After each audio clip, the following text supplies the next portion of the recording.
saya kemudian mendapatkan transkrip nilai. Ini transkrip nilai yang dimana transkrip nilainya ini menunjukkan kayak rapot lah. Nah, asli ini.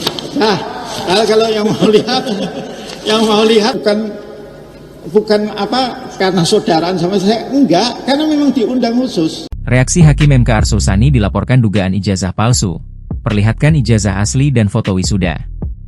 Dilaporkan dugaan ijazah palsu, Hakim Mahkamah Konstitusi Arsul Sani akhirnya buka suara.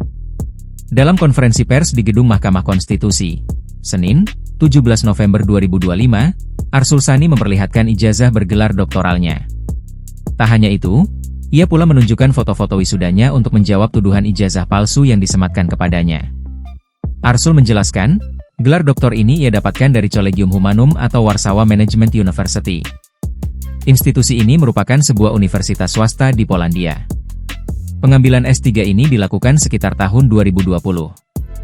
Saat itu, Arsul tidak bisa mengikuti perkuliahan di kampus karena sedang terjadi pandemi global COVID-19. Sementara, sebagian kredit perkuliahan sudah didapatkan oleh Arsul dari proses pendidikannya yang sebelumnya. Arsul juga bercerita disertasi yang ia tulis untuk memperoleh gelar doktoralnya. Saya menulis disertasi yang berjudul Re-examining the Considerations of National Security Interest and Human Rights Protection in Counterterrorism Legal Policy, a case study on Indonesia with focus on post-Bali bombings development. Disertasinya ada ini, ujar Arsul. Arsul mengatakan, sebenarnya, sejak tahun 2011 ia sudah berupaya untuk mengambil dan menyelesaikan pendidikan jenjang doktoral. Saat itu, ia mengambil kuliah di Glasgow Caledonian University, GCU. Namun, karena sejumlah kesibukan, pembelajaran di universitas di Skotlandia ini tidak selesai hingga batas maksimalnya di tahun 2017-2018. Meski tidak berhasil mendapatkan gelar doktor, Arsul tetap menerima gelar master karena telah menyelesaikan sejumlah studi dan mendapatkan kredit yang dibutuhkan.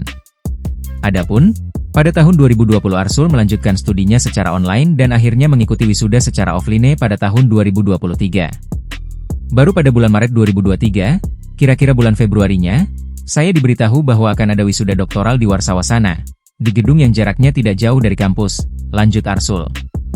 Dalam konferensi pers, Arsul juga menunjukkan sejumlah foto wisudanya yang dihadiri oleh sang istri serta Duta Besar Indonesia untuk Polandia saat itu, Anita Lydia Luhulima.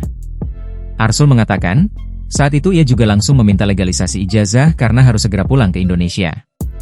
Di sana diberikan ijazah asli itu. Kemudian, setelah selesai wisuda karena saya dalam 2-3 hari itu mau balik ke Indonesia, maka ijazah itu saya copy.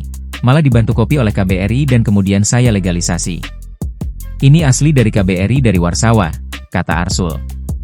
Diberitakan, Aliansi Masyarakat Pemerhati Konstitusi hendak melaporkan Hakim Konstitusi Arsul Sani ke Bareskrim Polri terkait dugaan penggunaan ijazah doktor palsu pada Jumat, 14 November 2025. Namun, laporan tersebut belum langsung diterima karena penyidik meminta pelapor kembali datang pada Senin, 17 November 2025. Download Tribun X sekarang, menghadirkan lokal menjadi Indonesia.